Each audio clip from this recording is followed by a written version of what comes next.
হতে পারে, BNP versus. আর যে জোট আপনি যে দলটির কথা বলছেন এনসিপি, ভাই এনসিপি কে আমরা বাঁচিয়ে রেখেছি, মিডিয়া বাঁচিয়ে রেখেছে, আর ডক্টর ইউনূস সাহেব বাঁচিয়ে রেখেছে। নচেত এই দলটির কোন অস্তিত্ব অন্তত এই যে 5ই আগস্টের পরে এখনো পর্যন্ত 15 মাস বা 16 মাস আলোচনায় রয়েছে। এটি আলোচনা মোটেই থাকতো না, মোটেই থাকতো না। এটি আমাদের সুবিধার্থে, মিডিয়ার সুবিধার্থে মোটামুটি তারা এটিকে বাঁচিয়ে রেখেছে তার নিজ স্বার্থে, মিডিয়ার স্বার্থে। আর ডক্টর ইউনূস তো তার নিজের স্বার্থ আছে, তাদের উপর ভর করে টিকে আছে এখনো পর্যন্ত। ডেভিড বার্গম্যান, আমি ঠিক এই মুহূর্তে এক্সাক্ট আপনাকে বলতে পারবো না যে এই জরিপটা কোথায়। গত পরশুদিন বা 2 দিন আগে প্রথম আলোতে ডেভিড বার্গম্যানের একটি লেখা ছাপা হয়েছে, সেখানে তিনি এই জরিপের কথা বলছিলেন যে আগামী নির্বাচনে যদি আওয়ামী লীগ আসে তাহলে কে কাকে কতটা ভোট দেবে, মানে মানে কে কতটা ভোট পাবে, কোন দল। সেখানে দেখানো হয়েছে যে বিএনপি 15%, আহ জামাত হয়তো ওইখানে বলেছে 10%, এনসিপির ক্ষেত্রে বলা হয়েছে 2 বা 3%, যদি আমার কোনো ভুল না হয়ে থাকে। এবং 30% মানুষ বলছে যে তারা কোন দল, কোন দলকে ভোট দেবে এই মুহূর্তে বলতে চাইছে না। এই যে বলতে চাইছে না, একটা ভয়ের মধ্যে রয়েছে, তার মানে আমাদের বুঝে নিতে কোনো সমস্যা নেই যে এই দলটি, মানে এই গ্রুপটি কাদেরকে ভোট দিতে চায়। যেহেতু হুম আওয়ামী লীগের নাম উচ্চারণ করা এই মুহূর্তে খুব কষ্টসাধ্য বিষয়, আমি ধরে নিলাম হুম যে এই 30% আওয়ামী লীগের না, আমি তার অর্ধেক ধরলাম। তাহলে যদি অর্ধেক ধরি 15%, 15 আর আওয়ামী লীগের ক্ষেত্রে বলা হচ্ছে 10%, 15 আর 10 25, বিএনপি 15%। এটা ডেভিড বার্গম্যানের লেখা। জরিপটা কাদের আমি এই মুহূর্তে ঠিক বলতে পারছি না। এখন আপনি বলুন যে এই জোট মহাজোটে খেলায় কি হবে। এনসিপির এনসিপি বলছে 300 আসনে তারা ভোট দিবে, মানে প্রার্থী দিবে। একটা আসনেও তারা জিততে পারবে কিনা যথেষ্ট পরিমাণ সন্দেহ। এবং অনেক সিনিয়র পার্সন বলছেন যে তাদের প্রত্যেকেই বাজে, মানে তাদের কি বলে ওটাকে, জামানত বাজেয়াপ্ত হবে। সো এখানে আর নতুন করে হিসাব নিকাশের কিছু নেই। জামাতের ভোট কিছুটা বাড়তে পারে, এটা সত্য কথা। আমি আপনাকে একটা কথা বলি, যা আওয়ামী লীগের 15.5 বছরের যে শাসনামল, সেই সময়টিতে 2009 সালে জামাতের রোকন সদস্য ছিল 15,000 সামথিং।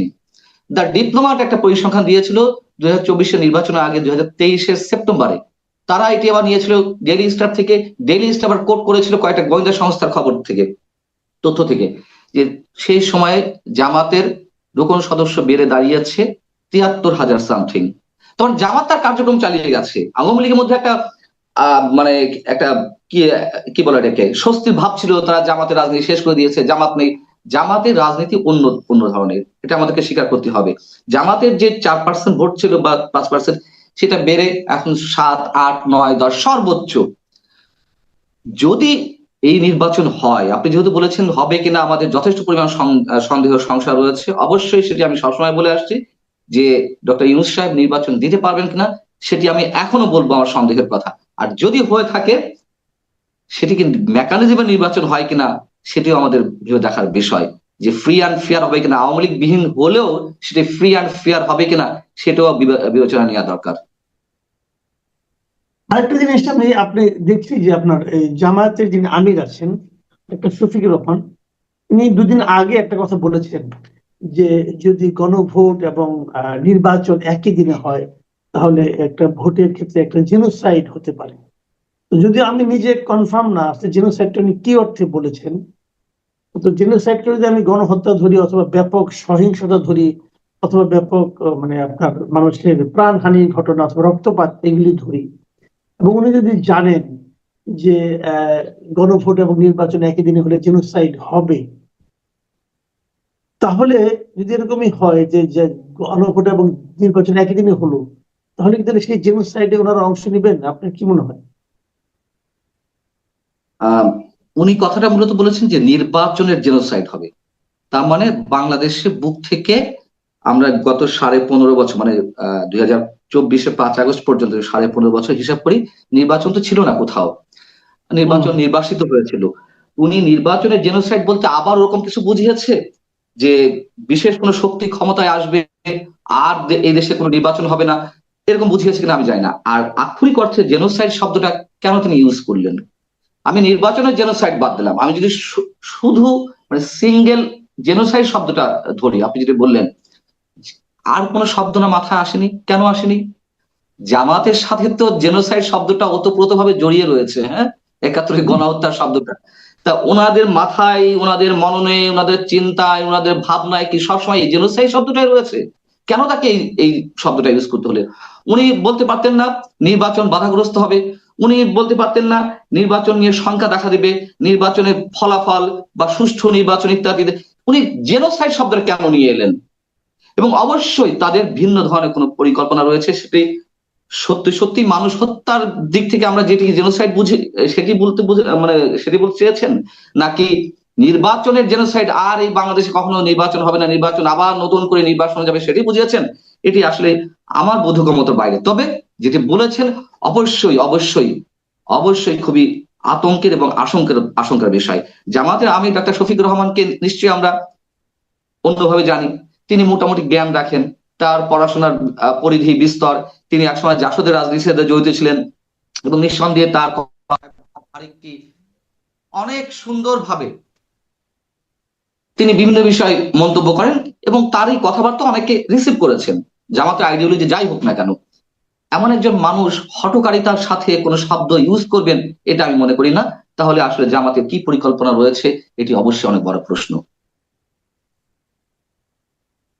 আর আরেকটা বিষয় হলো গিয়ে যে এখনো কিন্তু আমরা দেখছি বিভিন্ন জায়গায় যে আপনার নির্বাচনকে কেন্দ্র করে বিশেষ করে তৃণমূল তৃণমূলে চাঁদাবাজি কিন্তু এখনো চলছে, এবং বিএনপির প্রার্থিতা নিয়েও সমস্যা অনেক জায়গায় আছে, অনেক জায়গায় ভাঙচুর হচ্ছে, মারামারি হচ্ছে এবং প্রতিবাদ হচ্ছে, প্রার্থী বদলের কথা বলা হচ্ছে এবং কেন্দ্র বলছে তারা প্রার্থী বদল করবে।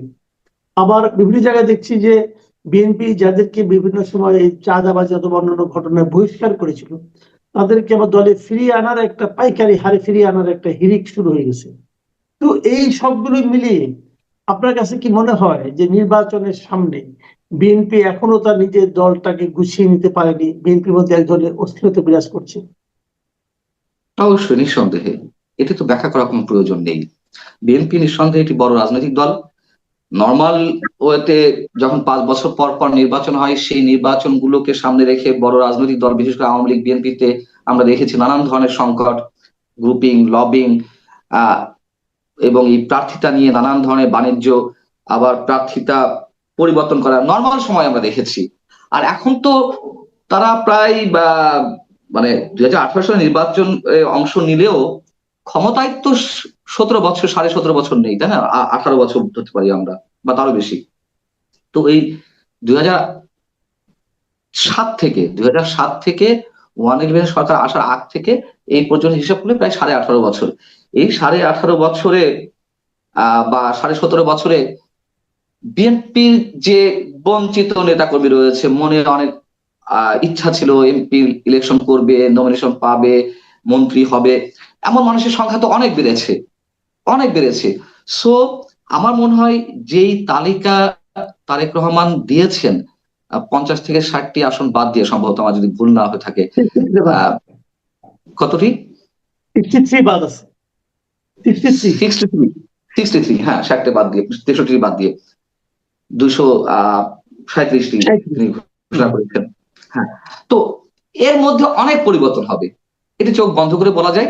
অনেক পরিবর্তন আসবে এবং আমি এই মুহূর্তে মনোনয়ন বাণিজ্যের কথা বলবো না।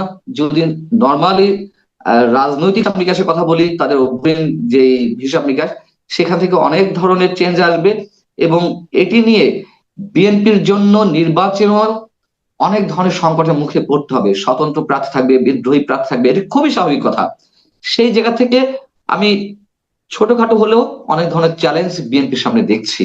খুব যে সাবলীল ভাবে তারা এগিয়ে যাবে এবং এইগুলোকে জামাত পুঁজি করবে। আর এনসিপি তো বলে দিয়েছে যে বিএনপিতে যারা বঞ্চিত, মনোনয়ন বঞ্চিত, তারা আসুন, তাদের জন্য আমাদের পথ খোলা রয়েছে। সো উচ্ছিষ্ট গুলো তারা নিতে চায়। ইন্টারেস্টিং, খুবই ইন্টারেস্টিং। জি, তারপরে আমি আসলে শেষ প্রশ্নটাই করি আপনাকে। আসলে এগুলো তো নির্বাচনী আলাপ করলাম, এখন নির্বাচন ছাড়া এর বাইরে আলাপ করার কোনো সুযোগ আছে বলে মনে করি না। নির্বাচনটাই জরুরি এই মুহূর্তে। কারণ আমরা অর্থনীতির কথা বলি, সামাজিক যে অস্থিরতার কথা বলি, সেগুলোর পেছনেও কিন্তু এই নির্বাচন না থাকা, জনপ্রতিনিধি না থাকা, এটা কিন্তু একটা বড় নিয়ামক হিসেবে কাজ করে। তার মধ্যেও আমরা দেখেছি যে সামাজিক একটা অস্থিরতা গত কয়েকদিন ধরে আমরা খেয়াল করছি। সেটা হলো আহ বাউলদের নিয়ে যে ঘটনাগুলি ঘটছে এবং বাউলদের উপর যে টর্চার গুলি করা হচ্ছে। এর আগে আমরা মাজার ভাঙা দেখলাম, এবং আমরা অভূতপূর্ব একটা ঘটনা দেখেছিলাম, সেটা কবর থেকে লাশ তুলে তাকে পুড়িয়ে দেওয়া হয়েছে। এই ঘটনাগুলি সামাজিক অস্থিরতাকে কিন্তু খুবই তীব্র করে তুলছে, মানুষের মধ্যে একজনের ভীতি তৈরি করেছে। মিরপুরে যে বিএনপির ঘোষিত প্রার্থী যিনি, তার ব্যাপারে বলা হয়েছে তিনি 4 বিয়ে নিয়ে একটা মন্তব্য করেছিলেন, এই জন্য তার বিরুদ্ধে মামলা হয়েছে। এখন আমার কথা হলো কি, সামাজিক এই অস্থিরতাগুলি যারা তৈরি করছে তারা তো এই সমাজে আগেও ছিল, এখন তাদের জন্য আমরা খুব প্রবল প্রতাপের সঙ্গে লক্ষ্য করছি। তো এটা কি আপনার মনে হয় যে সরকার এগুলোকে ইচ্ছাকৃত ভাবে আশকারা দিচ্ছে? এটা আমার মনে হওয়ার কোনো কারণ নেই। এটা যেমন সত্য কথা, আমার মতন অসংখ্য সাধারণ মানুষ, আপনার মতন অসংখ্য বিশ্লেষক বা বিশেষজ্ঞ যারা আরো গভীর চোখ দিয়ে সবকিছু দেখেন, তাদের সবার কাছেই এই বিষয়টি পুরো পরিষ্কার। যেমন ধরুন যে গত 10 মাসে আহ একটি বেসরকারি সংস্থার জরিপ, বা জরিপ ঠিক নয়, তাদের গবেষণা প্রতিবেদন, 10 মাসে 140 জন মবের শিকার হয়ে নিহত হয়েছেন। কারোর বিরুদ্ধে কোনো ব্যবস্থা নেওয়া হয়েছে? আপনি বললেন যে এই সাম্প্রদায়িক শক্তিটি এর আগেও ছিল ছিল কিন্তু এখন প্রকট আকার ধারণ করেছে। Right. কারণটি হচ্ছে তাদের কারোর বিরুদ্ধে কোনো ধরনের অ্যাকশন নেওয়া হয়নি। দৌলতদিয়ায় কবর থেকে লাশ তুলে পোড়ানো হলো। এর চেয়ে বিভৎসতা আপনি কি বলবেন? যে বাউল আবুল সরকার মন্তব্য করেছেন ইসলাম ধর্ম নিয়ে, আমি প্রথমত তার এই বক্তব্যের বিরোধিতা জানাই। যে কোনো প্রশ্ন উত্থাপন করা যেতেই পারে, কিন্তু তিনি যে ল্যাঙ্গুয়েজটি ইউজ করেছেন সৃষ্টিকর্তাকে নিয়ে, আমি তীব্র বিরোধিতা জানাই। এটি তার ঠিক হয়নি। আবার পক্ষান্তরে তিনি যে প্রশ্নগুলো অ্যারাইজ করেছেন সেগুলো সুষ্ঠু জবাব দেওয়া যেত ইসলামের পরিভাষায়। ইসলাম তো কাউকে আক্রমণ করার কথা বলে না, ইসলাম কারো উপরে হামলে পড়ার কথা বলে না। লাকুম দীনুকুম ওয়ালিয়া দিন। আমি তো আর ইসলামের পণ্ডিত নই, যতটুকু সাধারণ পড়াশোনা যতটুকু বুঝি। যে পরে যারাই 5ই আগস্ট পরবর্তী সময় মুক্তিযুদ্ধের পক্ষে শক্তিদেরকে স্টিমুলার চালিয়েছিল, তারাই এখন মুক্তিযুদ্ধের পক্ষে কথা বলছে। তারাই এখন বলছে আওয়ামী লীগ যদি গণহত্যার জন্য বিচার করা হয় আওয়ামী লীগের, তাহলে জামাত ইসলামীকেও বিচার করতে হবে 1971 সালে গণহত্যায় সহযোগিতা করার জন্য। কারা বলছে এই কথা? এনসিপির একজন টোকাই নেতা, মুখ্য সমন্বয়ক ডারবি নাসির, সে বলছে এখন এই কথা। কেন বলছে হঠাৎ করে? তার মেইন রিজন হচ্ছে কিছুদিন পরেই নির্বাচন আসছে, এখন মুক্তিযুদ্ধের পক্ষের শক্তি থেকেও কিছু ভোট পেতে হবে, সে কারণে বলছে। কিন্তু সে ভুলে গিয়েছে মুক্তিযুদ্ধের পক্ষের শক্তি যারা আছে তারা তো তাদেরকে ভোট দিবেই না, বরং ভোট কেন্দ্রে গেলে এবং ভোট চাইতে গেলে উল্টা গণধোলাই দিবে। শুধু তাই নয়, সেনাবাহিনীর প্রধানও এখন দেখতেছি মুক্তিযুদ্ধের পক্ষে কথা বলছে, মুক্তিযুদ্ধদেরকে নিয়ে কথা বলছে। বাংলাদেশ নাকি এই মুক্তিযুদ্ধদের কারণে পেয়েছে, আর বিভিন্ন ধরনের মুক্তিযুদ্ধ চেতনা বিশ্বাস করে এমন ভাবে বক্তব্য দিচ্ছে, মানে ওনার মতো মুক্তিযুদ্ধ চেতনা বিশ্বাসী লোক বাংলাদেশ সেনাবাহিনীর মধ্যে খুবই কমই আছে। কিন্তু এই 15-16 মাসে উনি কি তা প্রমাণ করতে পেরেছে উনি সত্যিকারের মুক্তিযুদ্ধের পক্ষের শক্তি, মুক্তিযুদ্ধের চেতনা 100% মনে প্রাণে ধারণ করে? সেটা তো আমরা দেখতে পাইনি। 5ই আগস্টের পরবর্তী সময় যখন ধানমন্ডি 32 ভাঙতে গিয়েছিল এই সকল টোকাই সমন্বয়ক এবং শিবিরা মিলে, তখন কিন্তু সেনাবাহিনীর হাতে ম্যাজিস্ট্রেসি ক্ষমতা ছিল।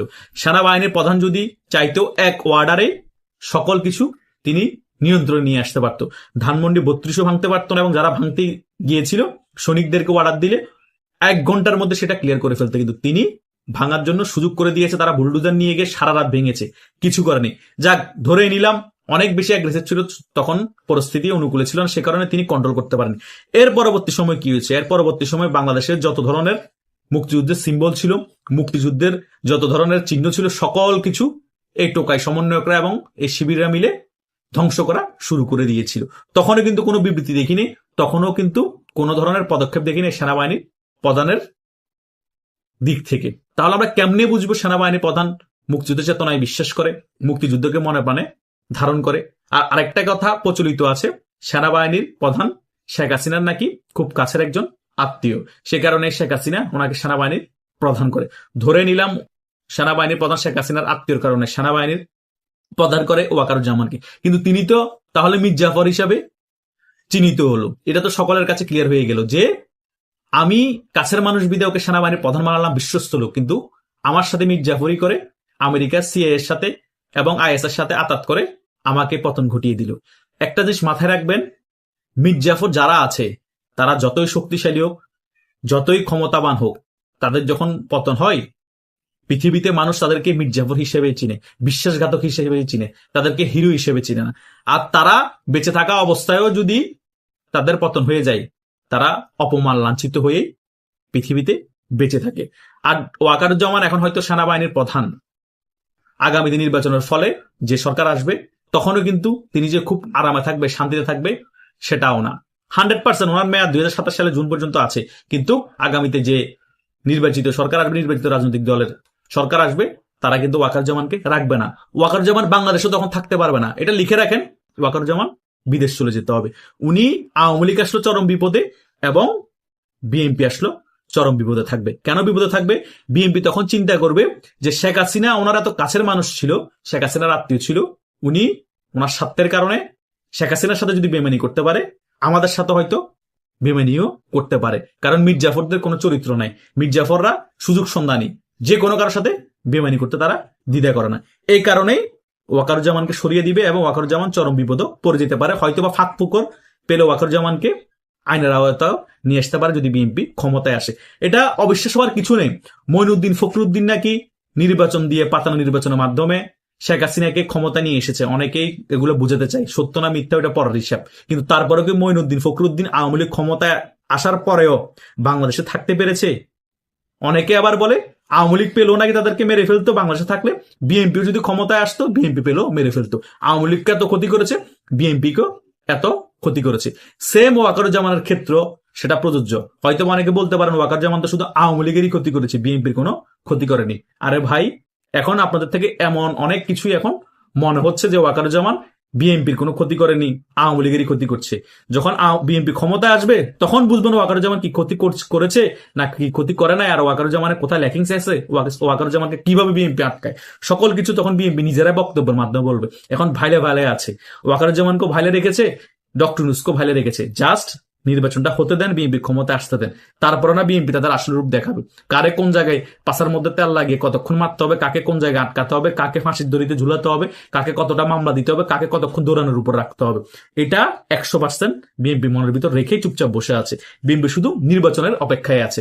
ডক্টর ইউনূস যা বলছে সকল কিছু রাইট, সেনাবাহিনীর প্রধান যেটা বলছে হুঁ আপনার কথাই সঠিক, এনসিপি যা বলছে ঠিক আছে তোমরা এভাবে করো আমরা আছি, সকল কিছু হুঁ হুঁ করবে।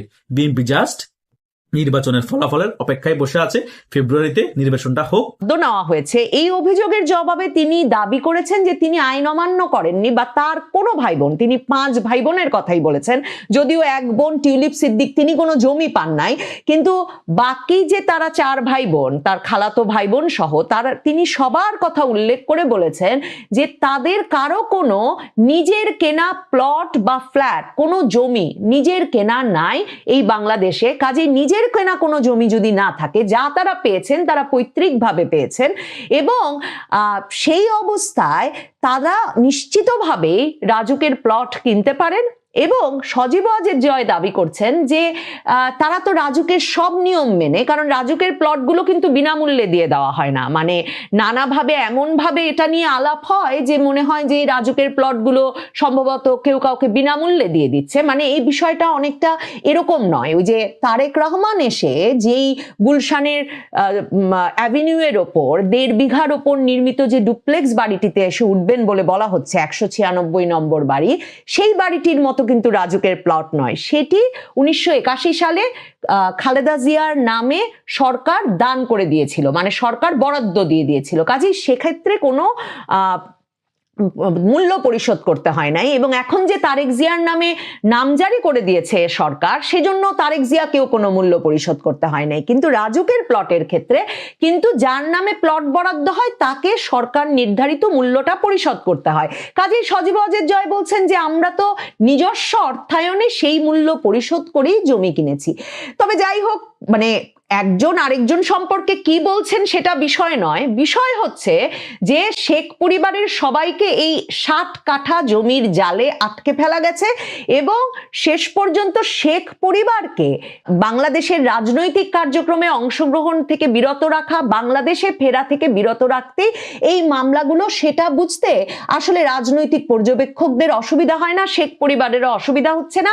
শেখ হাসিনা স্পষ্টতই আন্তর্জাতিক সংবাদ মাধ্যমের সঙ্গে তার সাক্ষাৎকারে বলেছেন যে তিনি রাজনৈতিক অ্যাসাসিনেশন, রাজনৈতিক হত্যাকাণ্ডের কেন্দ্রে যে পরিবার, সেই পরিবারের সদস্য তিনি এটা দেখে এসেছেন।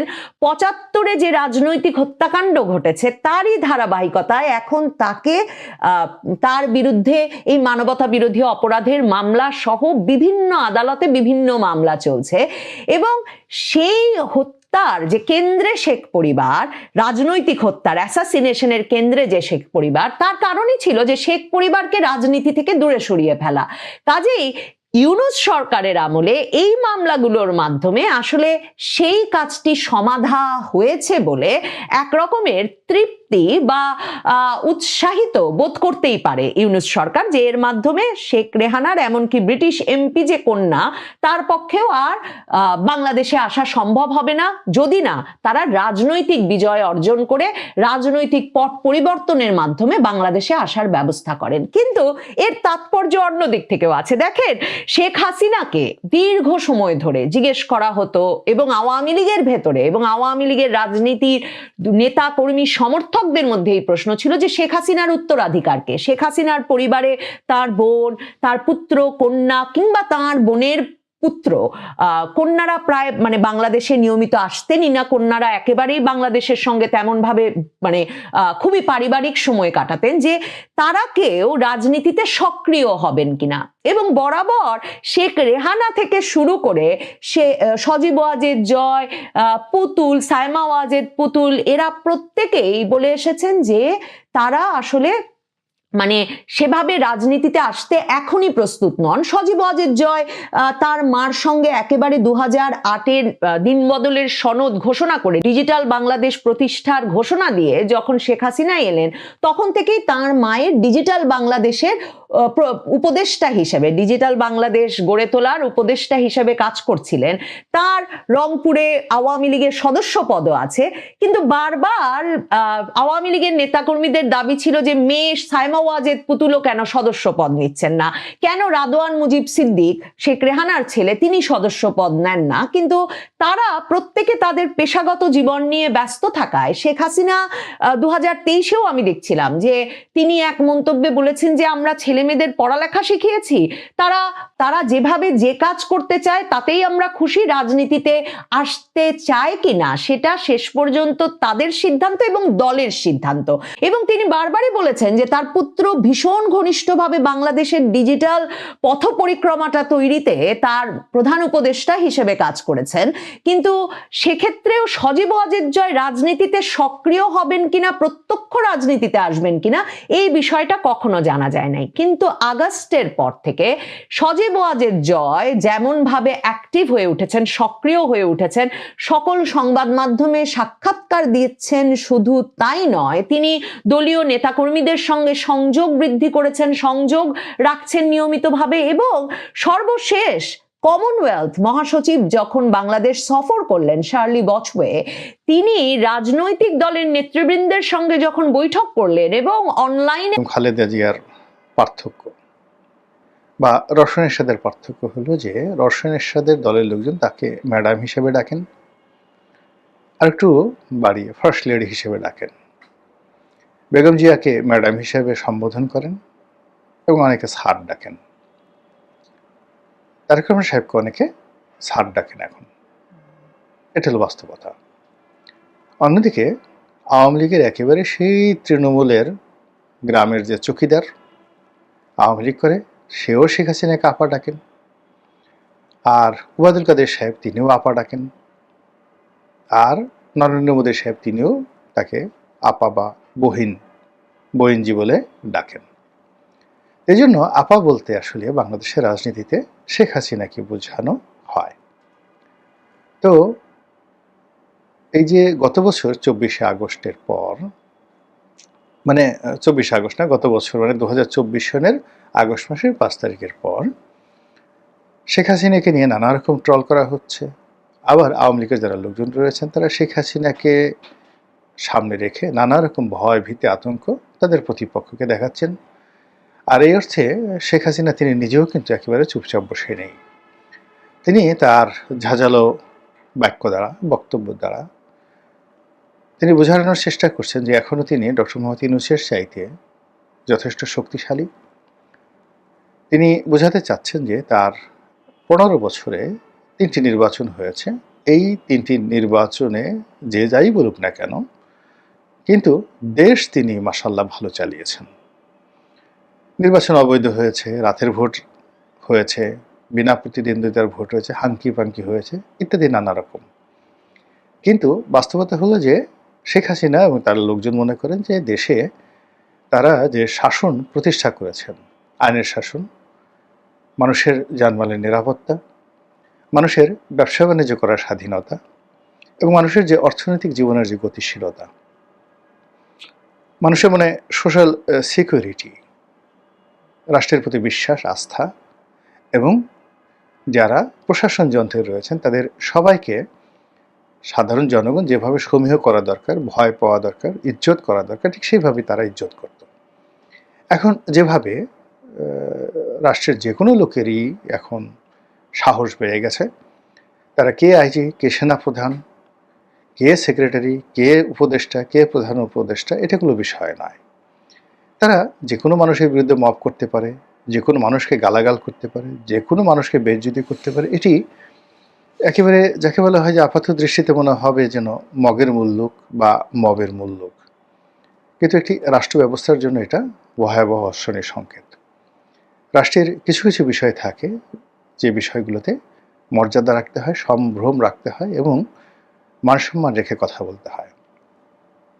তো শেখ হাসিনা যারা লোকজন মনে করেন যে এই রাষ্ট্রের যে জায়গাগুলো রয়েছে সম্মানের, ভয়ের, মর্যাদা দেওয়ার, ঠিক সেই জায়গাতে তার দল আওয়ামী লীগ এবং শেখ হাসিনা এবং আওয়ামী লীগের সরকার সুন্দর একটি দায়িত্ব পালন করেছেন এবং জনগণ এখন বুক থাপড়িয়ে, বুক চাপড়িয়ে হাহাকার করছে, এ আমরা কি করলাম, হে আল্লাহ এ আমরা কি করলাম, যে লাউ সে কদু তো এখন আর হচ্ছে না, আমরা কাকে তাড়িয়ে আমরা সেই রত্ন ফেলে ছাই খেলাম, আমরা সেই যাকে বলা হয় পোলাও কুরমা, কালিয়া কুপ্তা বাদ দিয়ে পচা কুমড়া নিয়ে এখন আমরা খাচ্ছি, পচা কুমড়া মাথায় নিয়ে নাচছি, এ কি করলাম, এটা আওয়ামী লীগের লোকজন মনে করেন। তো কাজেই তারা স্বপ্ন দেখেন, এই আমরা আসলাম, আসবো, আজ আসবো, কাল আসবো। যারা আওয়ামী লীগের লোকজন তাদের বক্তব্য হলো খুব দ্রুত আমরা চলে আসছি। কোথা থেকে? ভারত থেকে, ইংল্যান্ড থেকে, আমেরিকা থেকে। এবং এখানে শেখ পরিবার যারা লোকজন আছেন তারা সবাই, সেটা বাহাউদ্দিন আসিম বলেন, জাহাঙ্গীর কবির নানক বলেন, অন্যান্য যারা আছেন তারা সবাই, অ্যাজ ওয়েল অ্যাজ জনাব সজীব ওয়াজেদ জয়, সাইমা ওয়াজেদ পুতুল, শেখ হাসিনার নিজে, শেখ রেহানা, এবং অবস্থা দৃষ্টি মনে হচ্ছে যে শেখ রেহানার পরিবার আগামীতে যদি আওয়ামী লীগ ক্ষমতায় আসেন বা আওয়ামী লীগ যদি একটা ভালো অবস্থায় পৌঁছে যায়, তাহলে টিউলিপ সিদ্দিকের সম্ভবত ব্রিটিশের যে ব্রিটেনের যে রাজনীতি, এটা বাদ দিয়ে বাংলাদেশের রাজনীতি করবেন, ববি করবেন, তারপর রূপন্তী করবেন, মানে শেখ রেহানার পরিবারে করবে, শেখ হাসিনার পরিবারে করবে। এখন এইরকম তাদের ভিতরে একটা আত্মবিশ্বাস জেগে গেছে যে মানুষ এখন কায়মনোবাক্যে আওয়ামী লীগে চাচ্ছে।